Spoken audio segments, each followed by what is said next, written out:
call this meeting to order. Roll call, please. Chris Brown? Here. Rob Cruz? Present. Amy Grantham? Nancy Hopper? Katie Jess? Here. John Prouty? Here. Melissa Smith? Present. Would you all please stand and join me in the Pledge of Allegiance?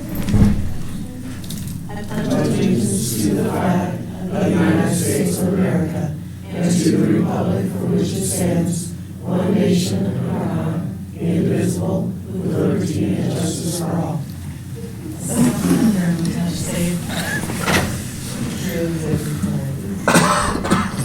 You have in front of you the previous minutes from January 30th. What is the pleasure of the board? Move to approve. Second. We have a motion and a second. Is there any discussion? Roll call, please. Chris Brown? Aye. Rob Cruz? Aye. Katie Jess? Aye. John Prouty? Aye. Melissa Smith? Aye. Next is the table file, which is the board resolution to execute closing documents for the transfer of Legion Field and Morgan Saddle Club properties to Morgan County School District. And then we also have the agenda, or do I have to do, okay. We also have the agenda. What is the pleasure of the board? Move to approve. With, Oh, with the added table file. Sorry, thank you. second. We have a motion and a second. Is there any discussion?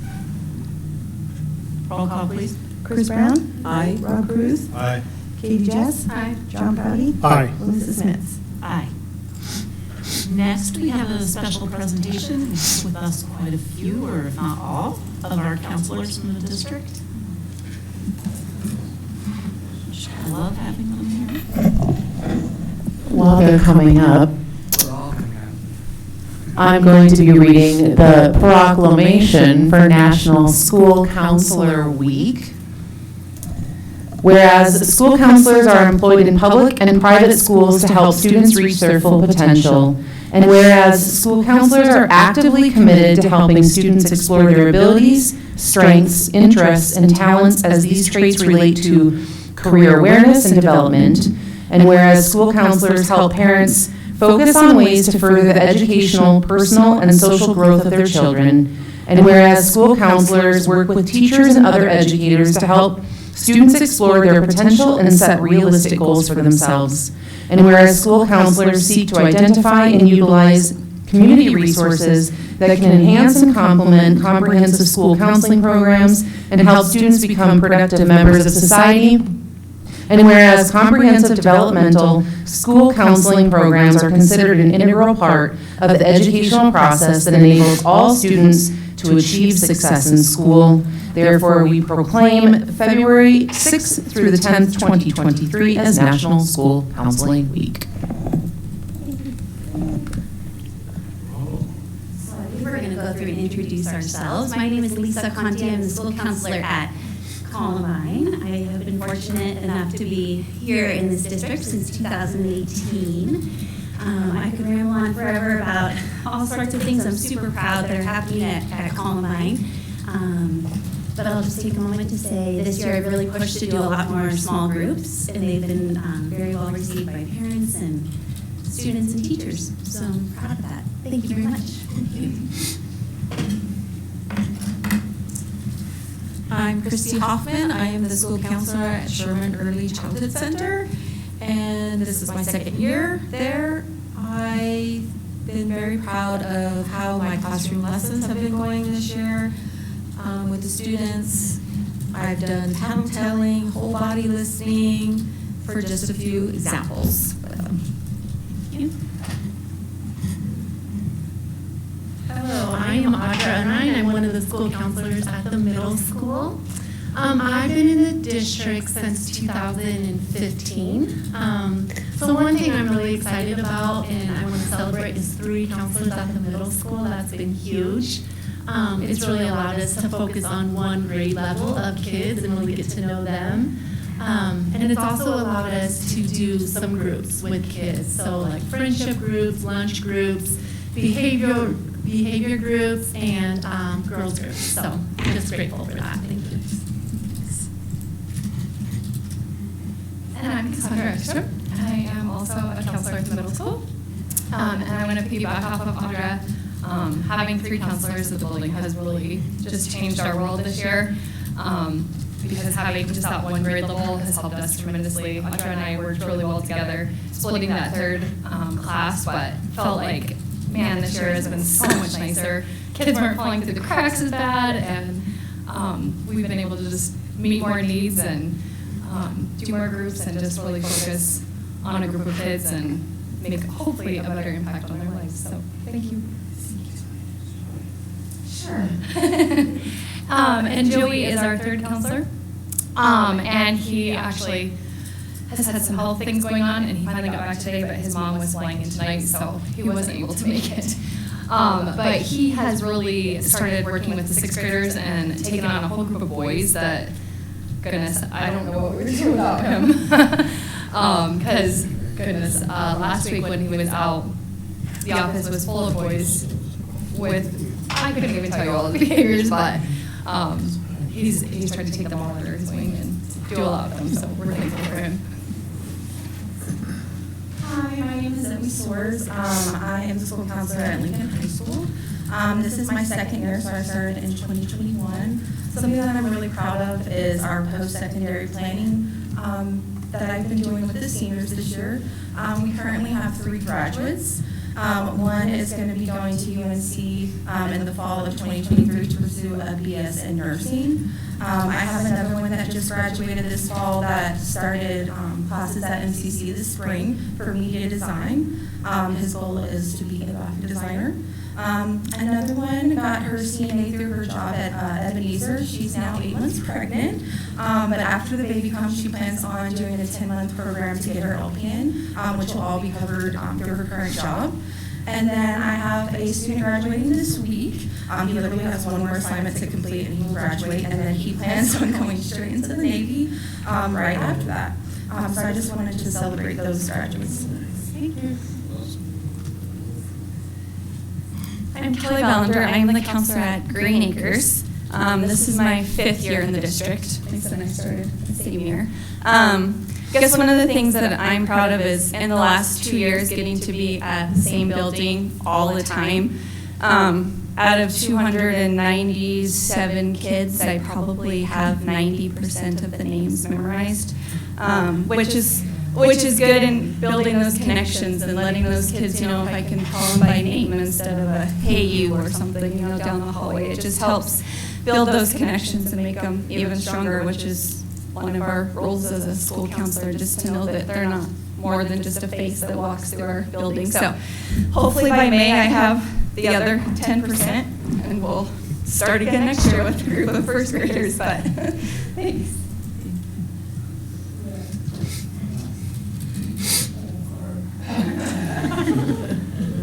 Hello everybody, my name is Jake Norris. This is my 13th year in the district, 12 as a student, 1st as a counselor. You laugh at that one.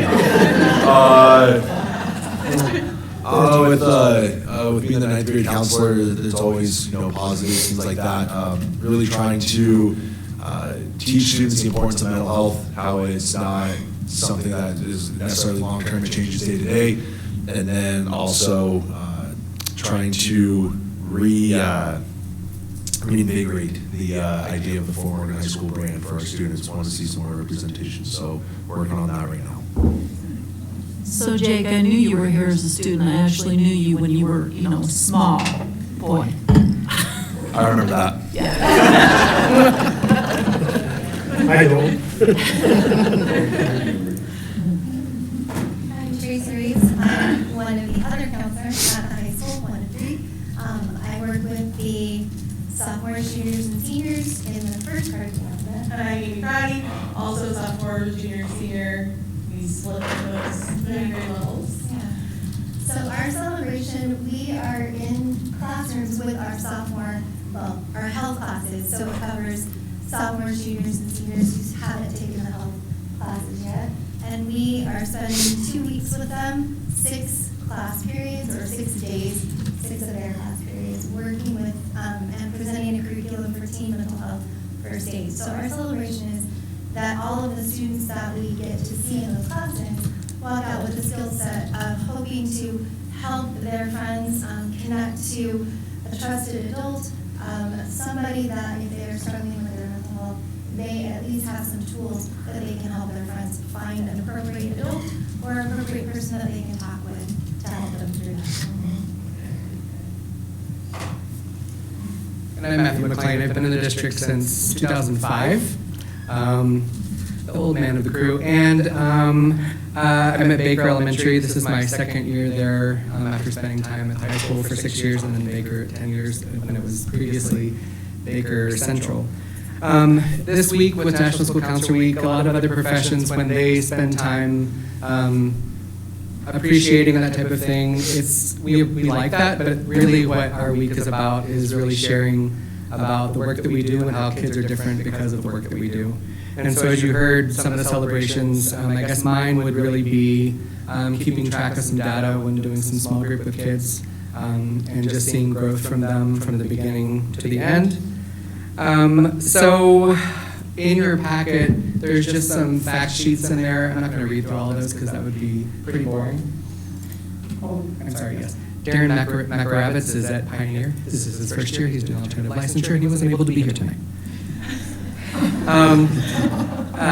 So I'm not going to read through all those, but it just has some general information. But I think in a minute I will talk about my appreciation to the district for having many counselors, because when we have a lower counselor-to-student ratio, there is a definite increase, and studies have shown increase in standardized test performance, attendance, GPA, graduation rates, and the likelihood of students having conversations with school counselors regarding post-secondary plans, as we heard from Zoe, and decreases in disciplinary infractions. And so that is just some of the things that we do on a daily basis along with crisis response. Whenever there's a need, we respond to schools either in force or a few of us in order to support the school that needs that as well. And so as I mentioned before, we really want to appreciate you and the district for the belief in our work and how we are able to impact students. And we are incredibly grateful to Rena for the leadership that she provides. And in October was our state conference. And so she was planning on going to support us, and I told her that I was getting an award and asked if she would come to an awards dinner, and she was like, I guess. And so then, if you've never met her, she's a little emotional. And so we didn't want to completely surprise her that she was getting an award, and so we told her right beforehand, and you'll see up there, that's her receiving her award. So it was the 2022 CSCA Counselor Advocate of the Year. So we really appreciate her support of us. And so we wanted to share a little bit of some of the data that we were collecting from the grant. And so with the grant, there was the first year, they collected a lot of information on what was needed by the kids. And so from that, we created 3 goals. The first goal was that all 1st to 5th grade students will increase executive functioning lessons and activities from once a year to once a quarter for the duration of the grant. And so that is happening. Goal 2 is identified students in grades 1st through 5th will participate in complete social emotional learning research-based interventions to provide specific and targeted skills to foster social emotional awareness, enhance psychological well-being, and promote academic success. And so you heard several of us talk about small groups, and so that also is happening. And then goal 3 is students in grades 1 through 5 will increase their participation in career-related lessons. And last year was the first year that we did a career exploration event at the park, and Dr. Melissa was there as one of our 20-something people from the community that were there. The kids had passports. It was fantastic. And so we're having that again this year on May 9th at Legion, and so that will help with the exit and entrance to make sure that we get people as they come in and as they leave. But it was a phenomenal experience for the kids, but also we so appreciate the community coming out and supporting. In the passport, the kids had questions to ask the different folks. We had realtors and vets and doctors. I mean, it was MCC, there was a ton of people. It was great. Also part of our work this year, we've been working on a counselor handbook, and so that will really detail, so next year we'll be able to show it to you. It's partway done, and so we are really looking at splitting that between elementary, middle, and high school, and having resources in there, and the work that we do, and just a lot of our, what we do as a district and as counselors. But we also wanted to share a little bit of data with you. Kelly Greenacres has completed 12 small groups so far, 126 whole class lessons, and 100 individual sessions with students. I've had 12 small group lessons, 70 whole class lessons, and 98 individual sessions with students. And Lisa shared that she's done 8 small groups, 106 whole class lessons, and 94 individual students. So we didn't plan that, but all of ours are fairly similar. We have at least all of the students in our district grades 1 through 5 get one lesson that's the same. Kelly does a couple lessons a month, Darren does more than that. And so Lisa and I complete that once a month. And so all of our kids get that. This month we're working on Perseverance. We plan together and look at those lessons all together as well. So we just want to thank you for supporting us, and we can answer any questions if you have any.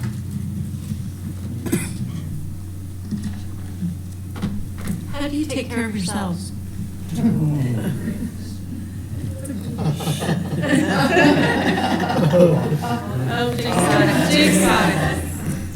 Every week on Friday, you get hot chocolate from the Maverick. Or I guess Maverick, I don't know, it's not the Mav, but once a week, look forward to something. There we go. I stretch and meditate every morning. It's like a part of my mental routine. Good. I honestly use our elementary team planning, like, to me, that's kind of like self-care, because we're just like there and we talk, and it's more than just work. Like, I had a really rough few weeks back from break, just stuff going on, and it's just kind of nice to have, that team of support, to help, because I can talk to them about things that I unfortunately can't talk to my husband about, and so it's kind of nice to have such a good team to be able to, to do that with and talk about those tough situations and those tough days, so. I think it helps to keep each other accountable too, like remind each other to take their responsibility, especially after we dealt with crisis. We remind each other. And I think it goes in waves. I think some of us do better at times than others. So, but like Amy said, reminding each other is always a good thing. And it helps to have a team of people to work with, to do that same thing, to debrief, to decompress, after rough things, and go over and support each other. So that's huge. It's a great question. Thank you. Well, you guys are rock stars, and I thank you for your work. We thank you for your work. Thank you.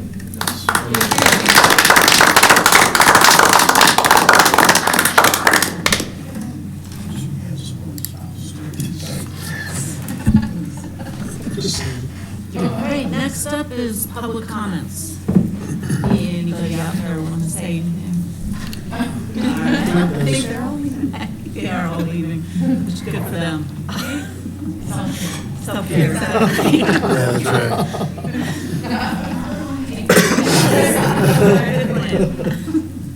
All right, next is reports, and first up, we will have Marbella. So Mr. Anderson gave me a long list, so this one's pretty long. I'll probably cut it. Okay, coming into the short month of February, FMHS has a pretty busy month. To start off, I first would like to congratulate Courtney Smith for being the Northern Conference Swimmer of the Year, and she will also be competing at state. FMHS is very proud of you. At the very end of last month, LULAC hosted their winter games, which was open to FMHS, and they had a pretty good turnout. The next upcoming weeks, we have sports going on. Both girls and boys basketball teams battled against Northridge on Saturday night. They will continue to fight on for the next few games they will play tomorrow, but our big night for senior basketball players will be February 16th against Skyline. Our wrestling team is getting ready for regionals, so good luck to them. We also have a few students who will be competing at state for our forensic speech and debate and FBLA. Our drama department has been working hard for the spring musical Big Fish, and we're looking forward to seeing them perform. With Valentine's coming up, our Morgan High singers will be going around the school and singing to some special Valentines. FMHS will also be having conferences Monday the 13th and Wednesday the 15th, And finally, as we have heard, it's National School Counselor Week, and on behalf of the student body, we would like to say thank you, and for that, NHS has a few things planned for the week. I know. Did she get through it all? Okay, all right. You did It very was well. longer. She cut it down for you. Okay, next we have board reports. Nancy's not here, but she has a legislative report in our agenda. And then Chris. We had a BOCES meeting. The reports are there, and I don't have a whole lot to add to those. They did set the date for the iConnect graduation. That's going to be in Wiggins on May 19th at 5:30. I'm going to speak at that, so I'm kind of excited about that. We had a gal from Shasta come and talk about the transgender in sports, and that was really interesting.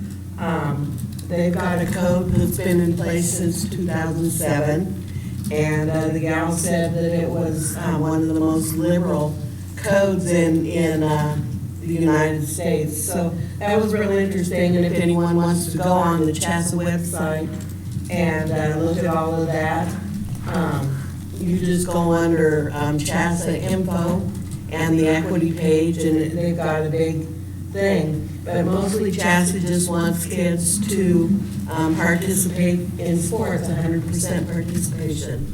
So that was really interesting. And that's all I got for BOCES. I want to shout out to the Brain Bowl kids.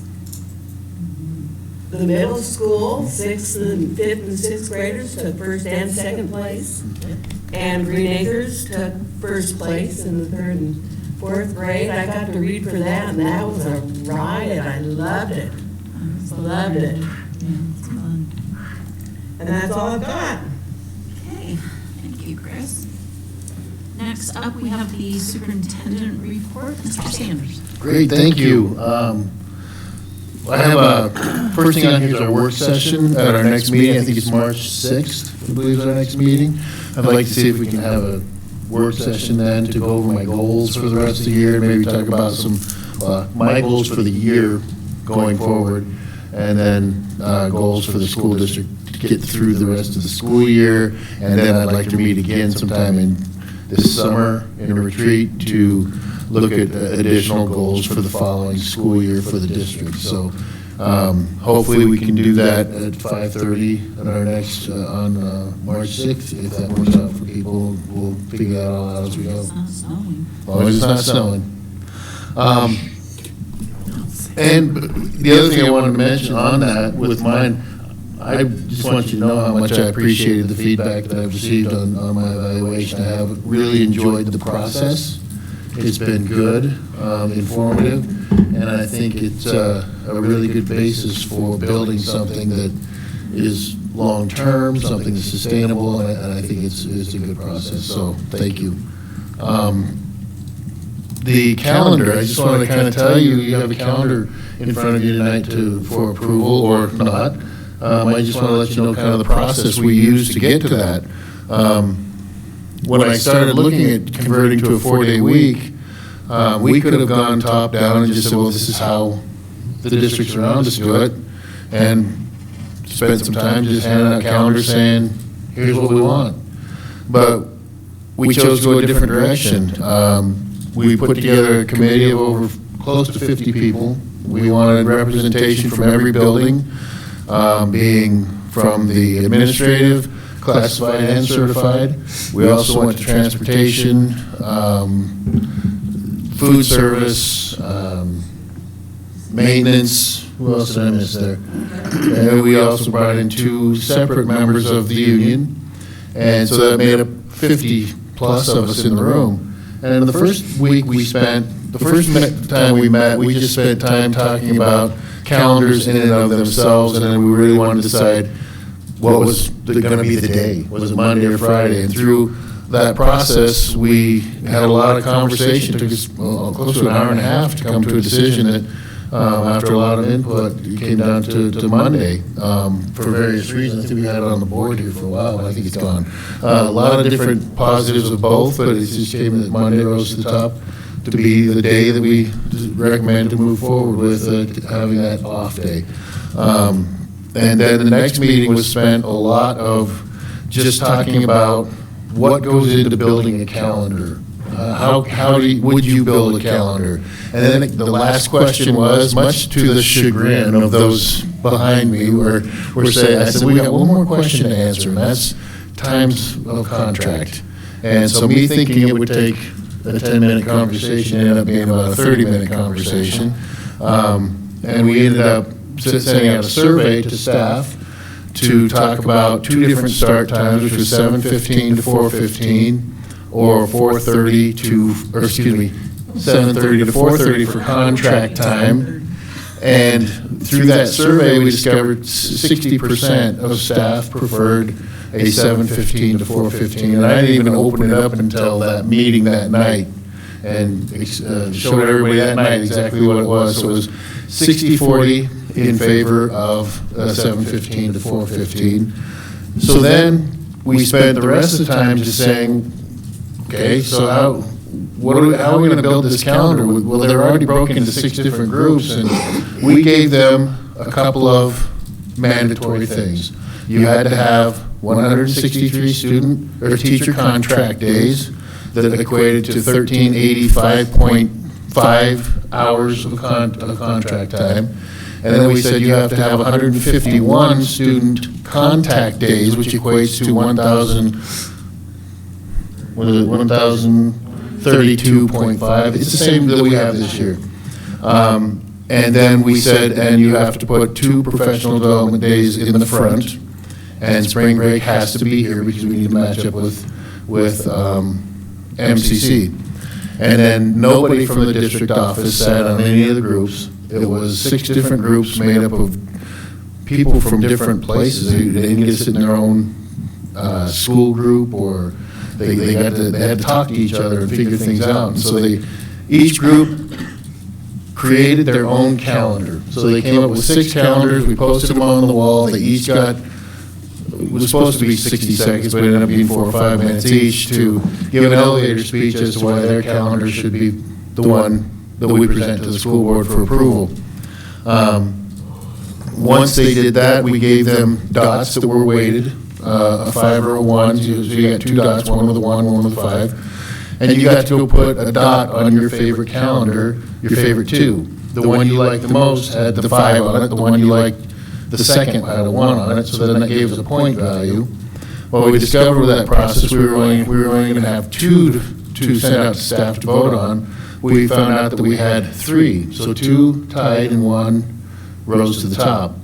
So then we took those 3 and presented them back out to the staff for a vote. And this weekend, you probably saw my email that, gosh, it was, I don't remember, 50-some-odd% that was for that yellow calendar, which is being presented to you tonight. So what I want to say is thank you to that committee. There was a lot of really good work. It was fun. I think they enjoyed it for the most part. It was not a contentious setting. It was a lot of give and take, a lot of understanding. I think people in that meeting now understand what it takes to make a school calendar, and they also understand that there's not a whole heck of a lot you could do that's different, but the concepts came out a little bit different, but in the end, I think people are going to own this calendar and they're going to defend the process. So that was really my goal, was for people to understand all that. So any questions on that process and how that was created? And when we get there, the one we present to you tonight, there's just some very minor details that we need to finalize, and that's just the number of PD hours versus clerical hours, and that's a very easy shift. And we got permission from the group to make minor changes as long as it didn't change the overall kind of, I guess, concept of the calendar, which the changes we're talking about wouldn't. So that's how that kind of worked, and it was a lot of fun, actually. So I don't know if I'll make a calendar another way. Well, I'm just going to say that my son is very upset that we didn't have Wednesday as the day. That was actually marked up there as a Wednesday. Yeah, somebody put it up there. So, anyway. So unless there's any questions on that, we'll go on to the next, which is Dr. Frasco and I kind of split up a little bit on the accolades tonight, but I wanted to tell you a little bit about call out a little bit on the All-State Choir. It was down at the Broadmoor with Jenny Stream at Pioneer. We had Aiden Ayala, Benjamin Duckworth, Mariana Garcia, Natalia Garcia, Josiah Guzman, Alexis Lucero, Gianna Marquez, Jeffrey Nana Ketsia. That was close. Yadiel Ritana, Kaya Rogers, Jordan Shrum, and Darlene Smith were all part of that All-State Choir for the elementary, which is a good showing there.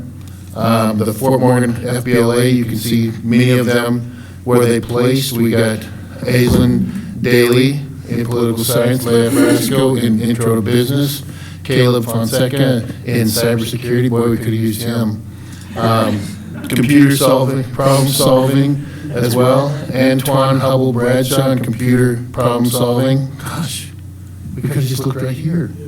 Annette Lamb in parliamentary procedure and journalism, Brogan Paget in advertising, Grace Wagner in human resource management and intro to public speaking, Elizabeth Whitney for word processing. Congratulations to those students. And the Fort Morgan High School speech and debate results with Miss Rich. We had Elizabeth Gross with program oral interpretation of literature. Taya McBride, program oral interpretation of literature. And Jose Gutierrez in informative speaking. So a lot of really good representation. I'm going to let Dr. Frasco hit on the Knowledge Bowl, so when she gets to her report. But I felt like it was some really good showing for Fort Morgan over this past few days, and again, good luck to Ms. Smith in her swimming, and we'll see, and all the other kids doing what they're doing now with regionals and districts and moving forward. So, thank you. I think that's my report. Unless there's anything else on there. Hope it does. Moving on to Assistant Superintendent of Curriculum and Assistant, Dr. Frasco. Well, I think Chris, she talked a little bit about Brain Bowl, but we have the middle school regional competition. The top 9 teams for middle school qualify for state championships. So our 6th grade team, the B team, the FMMSB, I'm not sure why they are called B, but they qualified for state, so they're going this weekend. They placed 8th. Fort Morgan Middle School 7th grade, both teams qualified for the state championship competition. 8th grade, one of the teams, the A team, placed 8th, so qualified for the state championship competition, which is super exciting that we have so many kids going to the state championship.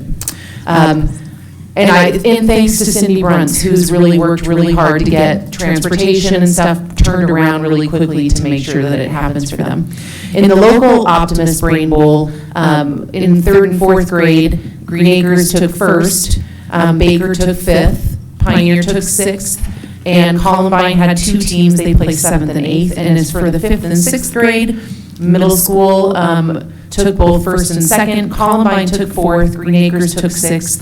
Pioneer took 11th, Columbine, the other team took 13th, and Baker took 15th. And so just a huge shout out to all those kids and all the coaches that put in all the time for those kids practicing and getting to the competition. I also do know we are taking a group of middle schoolers on Wednesday to the spelling bee in Brush. So just be looking forward to the results of that competition. And the only regional, yep. And the only other report I have this evening, and so as as part of my job being curriculum, in an effort to be more proactive, the idea kind of sparked about, we have it in policy on kind of laying out what it looks like when we do the curriculum review. However, there is an important part of what the cycle actually looks like, and so thank you to Clarissa Brobst, art teacher at the middle school, because I said, hey, if I create this sort of visual for you, can you make it pretty? She had it to me overnight. Yeah, she said, oh, you should just, yeah, so it was amazing. So one little thing that you'll see here is this is just taking the board policy and laying it out as far as what years we were looking at. One, again, we're in a 6-year cycle. So I started from this year all the way through for what the policy goes through. There are a couple interesting things about the wording, like guidance/counseling is really just counseling, but anyway, not to get in the weeds on that. But then the other page is basically just kind of an idea of, this is, starting in the fall. One kind of tweak I want to make in a policy is that we actually send the committee list to you all as the board members to approve. So my typical process is having a wide array of educators, like for example, this year's science. I have secondary science teachers, I have elementary science teachers, I have representatives from every grade level, from each building. So I try to make it as robust as possible, but the idea would be that in the policy, we add that little layer to the board approves the committee, and then what I do then as the curriculum person is we conduct a needs assessment, kind of where we're at, and then reviewing those methods, materials. We select the new materials. I don't like to wait too far into the spring. And of course, part of the board policy is to advertise and display selected materials. We've been doing that for, years. Policies existed for years, but, and then you actually take action to approve materials. So, and then it kind of just cycles back through. We purchase it, we plan the training, and then it all starts back over again. And so I'm not a whiz at the website, but I'm going to be adding a little tab for curriculum transparency, similar to kind of fiscal transparency. So if you have any other ideas, I'd love to take them. I floated around the idea with Dee Dee, my admin assistant, about, we have so many different curriculums that we utilize in this district, and so keeping up with that could be a little difficult, but I think if we front-loaded it, and if you wanted to see kind of a list of what we utilize, we can do it. Questions? I thank you for all this. It looks great. Great. Thank you.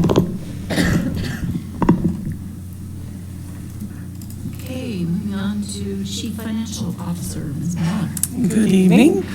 So Deb, on the pages, if I say one, it's your page 2, because it's numbered at the top. So go to page 2. I'm just going to make a few comments so that this makes a little more sense of what you're looking at. To start with, the right section where it says budget, that is the preliminary numbers, which are in the process of being changed to the final ones that we approved on the 30th. So next time we have financials, it will be the final budget numbers that we're looking at. Also, if you look at the bottom number, the deficit of 2.2 million, that number needs to be explained by the fact that when we do the audit, we do accruals, and those have not been reversed, as well as accounts payable and accounts receivable accruals. Once those get reversed, that would add a $3.4 million positive to that number, so we're not really $2 million deficit there. Hopefully, by the next presentation of financials, we'll have those reversals done. Penny's in the process of uploading the new budget, and then she'll get on the reversals. So it'll make a little more sense next time you look at something. Looking at page 3 and 4, those are just broken out by locations and departments. It'll make more sense next time, once those reversals are done, to actually take a look at these and see where they're tracking. It's just, until you get those reversals out of there, the numbers are just kind of skewed. So I didn't spend a lot of time with comments on those. Moving to page 6, is that mill levy? I've made this comment before, but just so you can understand, when we do the budget, we have a total for the year, split it into 12 months, but that's not how the receipts actually come into that fund. So it doesn't really true up until the end of the year when they all are in. So it'll look a little funny for the first 6 months, and then in the next couple months, the receipts will start to trickle in and it'll look better. Looking at page 7, the daycare fund. There has been a transfer from the general fund for $60,000 because they were running short on cash. But as I explained with the budget, we are also going to start allocating money from the state equalization for the CPP slots. So that will transfer $106,000 into that fund to really help them continue on without being deficit all the time. And that transfer hasn't happened yet, but we'll try to get those all done before the next time we present. Looking at page 8, it should be cap reserve. There is an allocation from general fund of $520,000 that has not physically been done yet, so it doesn't show up on here. That's why it's showing a deficit of $307,000 in the year-to-date column. And I think one of our goals is to get all of these things, the transfers made, the reversals for the accruals, everything done so that we're looking at true numbers next time. Looking at page 9, the insurance fund. Same thing, we've transferred part of the money into the insurance fund, but there's another $200,000 of allocation coming from general fund. Once that's allocated, it won't be in a deficit position for the year. And looking at page 10, Colorado Preschool. They look really healthy here, but they're also going to have, they have to transfer $106,000. All the money comes into the preschool, and then they have to allocate back to daycare. It's kind of convoluted, but that's what's going to happen there. They're looking healthy there with their numbers. Part of the reason they look like they have so much, though, is their complete allocation has been done, and that represents a whole year's worth of funding, but this is only 6 months' worth of expense. And looking at food services, page 11, it's just business as usual there. They'll be affected to some degree with the reversals, not as much as certainly general fund would be. We have had CDE tell us that they'd like us to come up with a plan to spend down some of that fund balance because it shouldn't be a money-making fund. And so I know there's things in the schools, in the lunch areas that need to be improved, so we're going to come up with a plan to kind of spend some of that down. Page 12 is federal programs, and as I mentioned when we did the budget, this is a pretty much in and out fund. We have grants, we spend down the grants to a zero, and then it's not a money-making fund either. And then page 13 is pupil activities, kind of the same thing. This is where all of the fundraising at the different schools happen. And it's broken down within the fund by each club or organization, and then they are allowed to spend their money how they see fit. We do want to spend a little time this year digging into that and making sure that the appropriate people know where they're at, how much they have, how are you planning to spend this, and just have a little more communication with that fund. And then bond redemption is page 14. This is another one with the timing of the receipts, because a property tax is a portion of this that comes in here, and with the budget it's broken up in 1/12, but that's not the true timing of when the receipts come in. Also, the bond payments that happened in December haven't been booked yet, so she'll book those in January when she does the bank reconciliations. Building fund is page 15. It is showing a surplus of $126,000. Most of that is interest income, which the building fund carries a fairly large balance because of the bond issue, and so it's been earning some pretty good interest amounts, and that's why it shows a surplus there. And the last one, the private purpose fund, nothing has happened. That's the scholarship fund, and there's been no activity in that yet. That mostly happens towards the end of the year. And any questions on any of that? I am really proud of our department. We really stepped up our game, and we're getting things done on a more timely basis. We were able to replace the position that left, and she'll be starting on Valentine's Day. So I think she'll be a good fit for our department. We'll be rocking and rolling. So. Thank you. Very good report. All right, moving on to Human Resources Director, Dr. James. Yeah, thank you. Quickly, we started negotiations today, and really just a conversation with that group. Very collaborative group. I think it's going to go fairly smoothly this year. But began talking about some of the ramifications of a 4-day week in the master agreement, and so no decisions, but really just some areas to look at. began talks today, will continue on February 27th, our next meeting.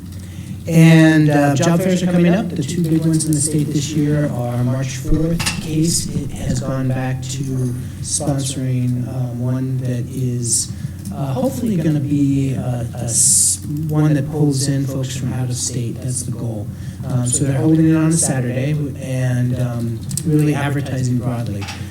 So we'll see how that turns out. UNC is going to do their two-day fair on March 23rd and 24th, so we'll be there. We'll be at each of those to do some recruiting.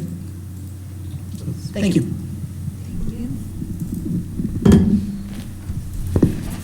Next on the agenda is discussion items. First off, policy reading ICA.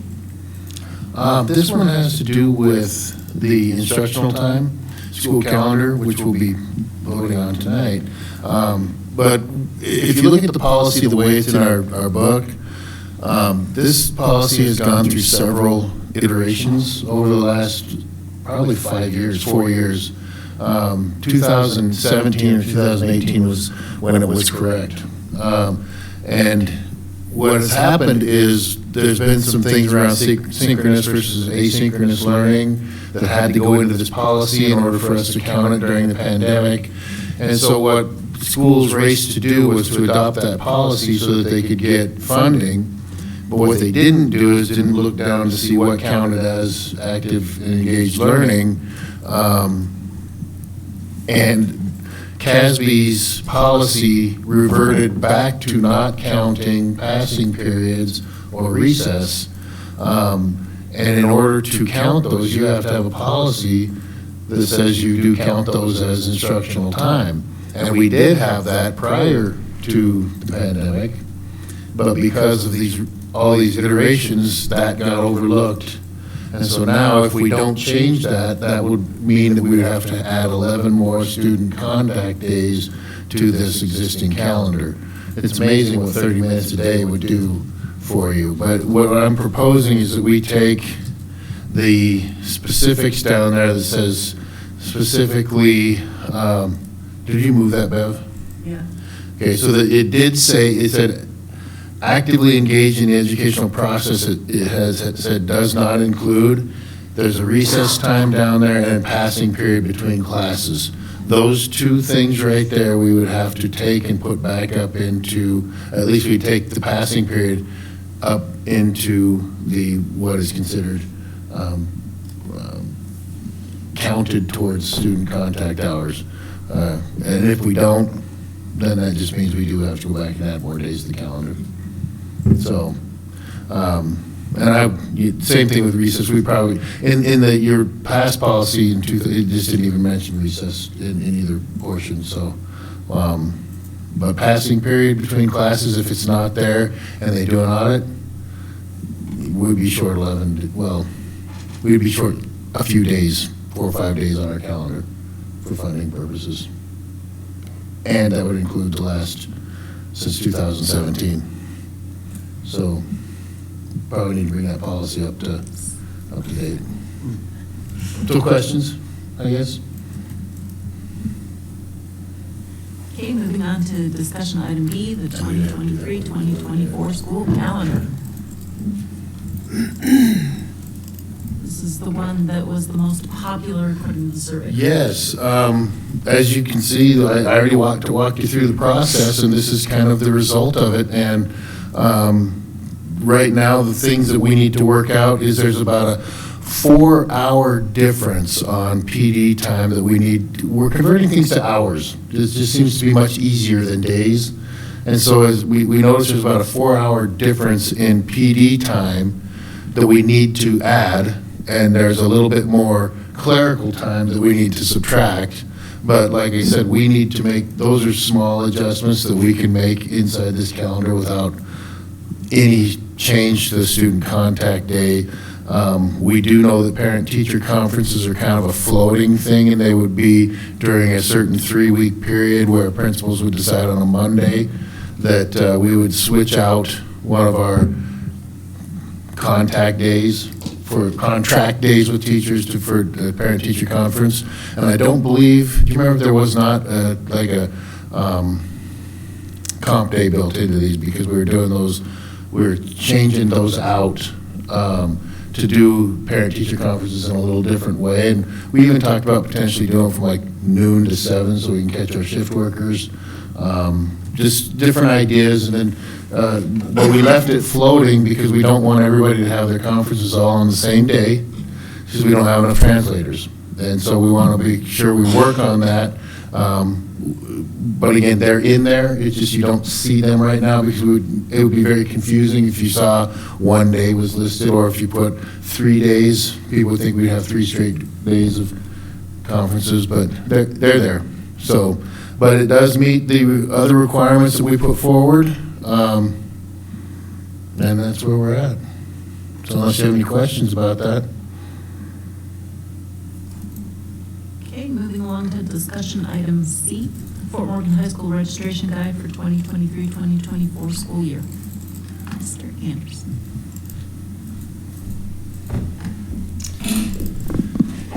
Good evening. Thank you all for having me up here. I thought I would just start with page 1 and then kind of go through the entire. 145. Just kidding.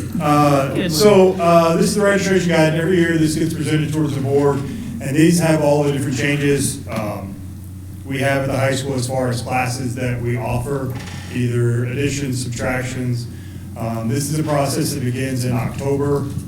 We start with giving the previous year registration guide to department heads.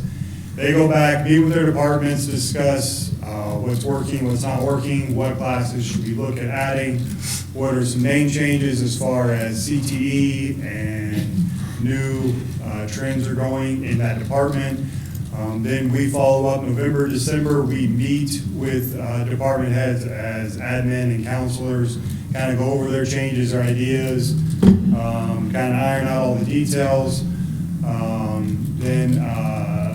Huge shout out to Kim Scholes, our registrar. She goes through this, updates all the changes, sits in all the meetings, kind of goes through the process. And then January, February, we present this to the board. Once we have the approval, we'll start kind of showcasing this to our students. Students will start making recommendations or requests for classes. Teachers will make course recommendations. So, you know, this student should go on to this class, or they should go to this class.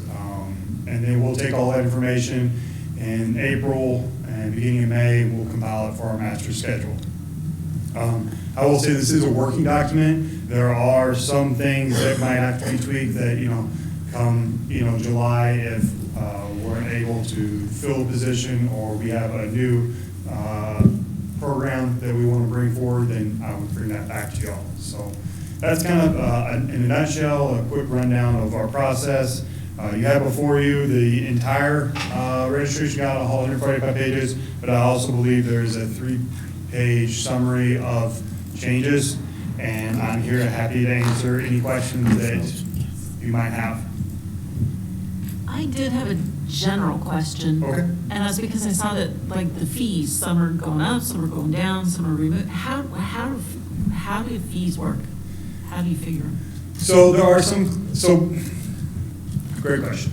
And to answer it is, we kind of look at what is needed for the class. So for example, STEM. I have funded the STEM class the last 2 years out of the principal's office to try to get a better understanding of what is needed and what is appropriate to charge to kind of, you know, we're not in the business of making money, so we want to try to figure out what is an appropriate fee that's sustainable for the program, so we can keep offering things and it not come out of, you know, teachers' pockets, or, you know, if we can handle it, we try to handle it as much as we can. But there's some classes, for example, botany, I think there was a fee increase, and the teacher's wanting to do some more experiments. They're putting in a koi pond right now in outside our green house, and so, you know, just kind of some of those things. They can fundraise for some of those projects, but there's some things that, you know, class fee would help, you know, expand the program.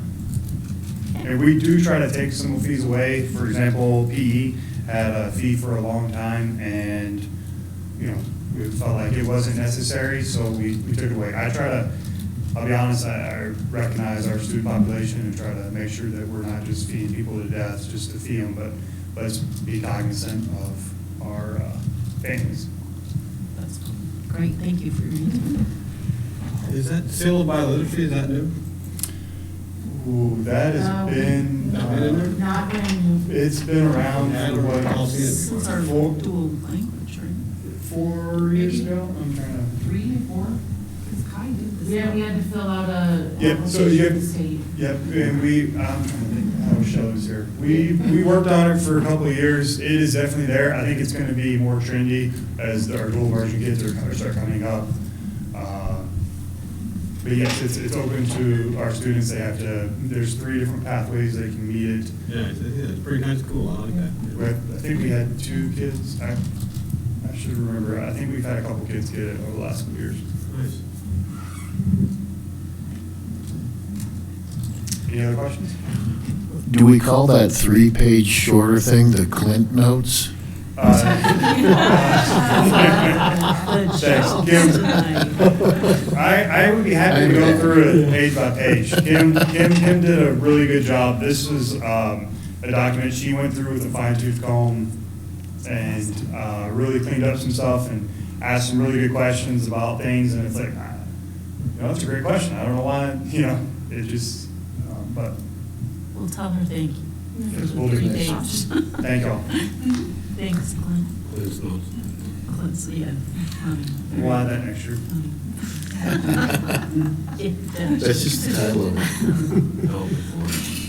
it. Okay, moving on to discussion item D, the table file, which is the resolution for the transfer of Legion Field Morgan Iowa Club to Morgan County School District R3. Are you going to be speaking? Oh, sure. So we are getting that property transferred over to us, the Legion Field as well as the Saddle Club. And so the resolution that would sign tonight would allow me to go to the closing and sign for the school district on February 21st, I believe it was 21st, yes. 21st in the afternoon. I don't have a specific time yet, but my understanding is this has been a long time in the coming, and hopefully on the afternoon of the 21st, they hand us the keys and it's ours, and we'll start shortly after that with the committee, putting things together and start planning this thing out, and hopefully we can break ground soon. So. Exciting. Yeah, it is exciting. And a big thanks to Bev for all her work on this. Yes. Done a lot of really good hard work on this. Okay, moving along, we have the consent agenda. We have the personnel action report. What is the pleasure of the board? Move to approve. Second. We have a motion and a second. Is there any discussion? Roll call, please. Chris Brown? Aye. Rob Cruz? Aye. Katie Jess? Aye. John Proudy? Aye. Melissa Smits? Aye. Next, we have action items. A, 2023-2024 school calendar as presented to us. What is the pleasure of the board? Move to approve. Second. I have a motion and a second. Is there any discussion? I did have one question, I should have brought it up. I apologize.